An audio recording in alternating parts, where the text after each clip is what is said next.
토트넘이 리버풀을 상대로 경기 초반부터 답답한 상황들이 이어지자 카메라는 엔지 포스테코글루 감독을 비춰주었다. 리버풀을 상대하기 탁월한 선수들이 없고 답답한 상황. 엔지 감독 뒤에 비춰진 한 명의 선수.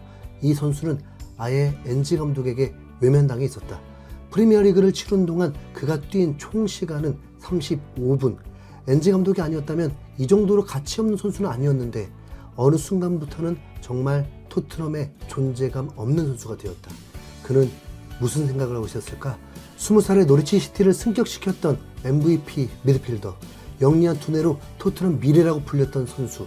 차라리 윙크스처럼 임대를 떠났다면 이렇게 초라하게 있지는 않았을 것 같은데 안타깝게 보였던 스킵은 리버풀전에서 갑자기 대반전을 만들어버린다. 미드필더 포화 상태에서 경쟁에 살아남을 수 없었을 때 갈 길을 잃어버린 상황에서 절박한 토트넘 상황에서 엔지 감독은 스킵을 레프트 윙백으로 투입시킨다. 남은 경기 시간은 30분. 그리고 0대4로 초토화된 상황. 거기다 히샬리송, 메디슨과 동시 출전에 기대조차 하지 않았던 상황인데 아차, 왜 그 생각을 못했을까? 우도기 없이는 토트넘도 끝났다면서 에메르송보다는 차라리 드라구신 카드나 만도벤 카드가 낫지 않겠나 의견이 분분했지만 스킵이 있었던 것이다. 그리고 기대하지도 않았지만 에메르송이 너무 못해서인지 스킵의 수비가 훨씬 안정적이었고 손흥민의 두 번째 골에 영리한 패스의 기점으로 토트넘이 포기하지 않게 도왔던 보이지 않는 영웅이었다. 과연 올리버 스킵은 올 시즌 남은 3경기에서 인생의 반전을 만들 수 있을까? 우리는 그에게 걸어볼 수밖에 없다. 스킵은 나와 내 가족은 평생 스퍼스와 함께 왔다. 내 피 속에는 스퍼스가 있다 라면서 스퍼스 플레이와의 인터뷰를 했었다. 올리버 스킵이야말로 토트넘 핫스퍼의 순수혈통, 토트넘 유스 출신의 토트넘 송골이다. 그 누구보다 토트넘을 사랑하는 이 남자. 올리버 스킵은 2000년생의 유망주, 엄청난 잠재력이 있지만 부상 등의 이유로 기량이 만개하지 못하는 아쉬움이 많이 남는 그런 선수이기도 하다. 스킵은 2005년 5살의 나이에 토트넘 유스팀에 입단한 이후에 횟수로 20년째 토트넘의 유니폼을 입고 있다. 물론 중간에 잠시 임대 기간을 거치긴 했지만 지난 19-20 시즌 20살이 되던 해의 스킵은 모든 대회 11경기에 나서면서 당시 감독이었던 무리뉴의 극찬을 받기도 했다. 스킵은 향후 토트넘의 주장이 될 것이다. 20살의 어린 선수, 출전 기회가 많지 않은 선수, 하지만 선수 보는 눈이 탁월하기로 소문난 무리뉴는 그를 두고 자기 주장이라고 언급하기까지 했다. 부임 직후 잘 나가던 알리를 두고 곧 망할 것이라는 예언이 그대로 적중한 것을 보면 확실히 무리뉴의 통찰력은 범상치 않았다. 무리뉴 감독 시절부터 본격적으로 성인 무대 도전장을 내민 올리버 스킵은 이듬해 노리치 시티로 임대를 떠나게 된다. 노리치가 2부 챔피언십 소속이라고 하지만 경기 출전을 통해서 실전 감각을 끌어올려야 한다는 판단에 정들었던 팀을 잠시 떠날 수밖에 없었다. 21살의 스킵, 노리치 시티에서 스킵은 팀의 중심이자 주인공이었다. 무려 46경기 중에 45경기 출전하면서 철강왕의 이미지까지 구축했고 팀을 챔피언십 우승으로 이끌면서 자신은 챔피언십 베스트 11에 선정되기도 했다. 스킵의 맹활약 덕에 프리미어리그로 복귀한 노리치 시티. 노리치 시티는 손흥민 팬들이라면 더 익숙한 팀이기도 한데 손흥민이 득점왕을 차지했던 시즌의 마지막 경기, 그 상대팀이 바로 승격팀 노리치 시티였고 이 경기에서 손흥민은 2골을 집어넣으며 살라와 함께 공동 득점왕을 수상하게 되었었다. 챔피언십의 여포, 원소속팀으로 복귀한 스킵의 미래는 탄탄대로일 것만 같았다. 21-22 시즌의 첫 경기 맨시티와의 경기에서 선발로 나서며 대활약, 전반기에만 28경기에 출전, 특히 14라운드 브랜드포드전과 15라운드 노리치전에서는 2경기 연속 맨 오브 더 매치에 선정이 되는 등 스킵은 토트넘에서 날개를 활짝 펼치는 데 했다. 하지만 안타까운 소식이 전해지게 된다. 바로 스킵에게 드리운 부상의 악몽. 시즌 초중반까지 토트넘에서 거의 풀타임을 출장하고 잉글랜드 연령별 대표팀에서까지 주전 미드필더로 출전하면서 어린 나이에 스킵에게 과부하가 걸렸던 것이다.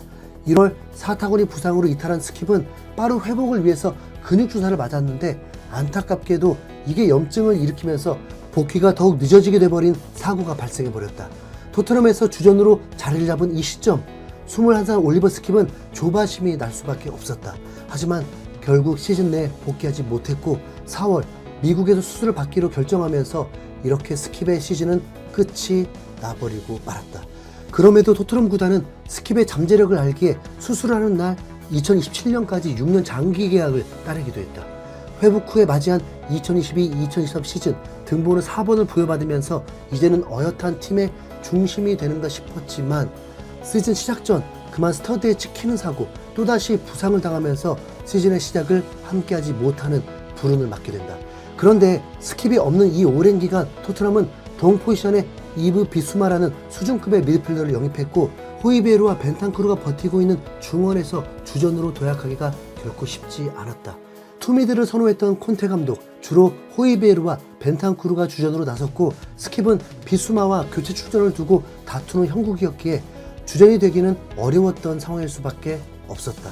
왕성한 활동량과 터프한 수비, 수비적인 면에 있어서 명확한 장점이 있었지만 스타일이 좀 투박하다 보니 빌드업 전개와 볼캐리에서 약점을 드러내게 되면서 서서히 스킵의 입지는 줄어들기 시작했는데, 올 시즌 프리시즌에서 바르셀로나와의 경기에서 멀티골을 장렬해버리는 대활약을 하면서 기지개를 펴는가 싶었는데 엔지 감독에게는 호이베르보다 더 아래로 판단한 것 같았다. 어쩌면 다음 시즌 토트넘을 떠나 임대로 다른 팀에서 활약할지도 모르는데 왠지 또 우승을 할 것 같은 느낌? 루카 모드리치를 롤모델이라고 했던 스킵은 토트넘에 있을 때 감독과 선수들의 평가도 매우 좋았다. 손흥민은 토트넘의 미래를 책임질 최고의 선수가 될 것이다 라고 했고, 무리뉴는 그는 어리지만 토트넘의 주장을 맡길 수 있는 선수다 라고 했고, 에릭센은 내가 그를 좋아하는 이유는 그의 용기 때문이다. 그는 공을 잡는 것을 두려워하지 않고 앞으로 나아가는 것을 두려워하지 않으며 태클도 두려워하지 않는다. 그는 만능 미드필더다. 포체티노는 환상적이다. 마치 30살 베테랑처럼 플레이하는 것 같다. 콘테는 그가 탑 미드필더가 되길 희망한다면 충분히 될 수 있다 라고 평가했다. 이번 리버풀전에서 30분 활약으로 현지 팬들의 반응도 나는 그가 뛰는 것을 정말 보고 싶었어. 스킵은 최소한 벤 데이비스처럼 활용될 수 있는 원클럽맨이 될 거야. 나는 스킵을 의심했어. 사과하고 싶어. 이제 그는 빛을 보게 될 거야. 스킵의 머리카락이 가늘어지면서 그의 재능은 커지고 있어. 스킵은 꼭 메시전에 출전시켜야 해. 우린 새로운 레프트백을 찾았어. 나는 스킵의 장점이 극대화되려면 윙백을 하는 게 좋다고 생각해. 토트넘에서 정말 보고 싶은 장면을 스킵이 해줬어. 히샬리송에게 완벽히 연결했어. 나는 호이베르보다 스킵이 낫다고 생각해. 등등. 역시 스킵을 매우 긍정적으로 평가하고 있었다. 스킵은 확실한 오른발잡이인데, 하지만 지금 현실이라면 엔지 감독은 인버티드 풀백으로서 스킵의 장점들은 모두 통할 수 있다. 과감하게 전진하고 영리하고 수비도 잘하면서 번뜩이는 골도 넣는 선수, 경기에서 MOM도 몇 차례 받아본 선수, 토트넘의 새로운 퍼즐이 완성될 수 있길, 그리고 후회 없는 3연승 할 수 있길 기대해 본다.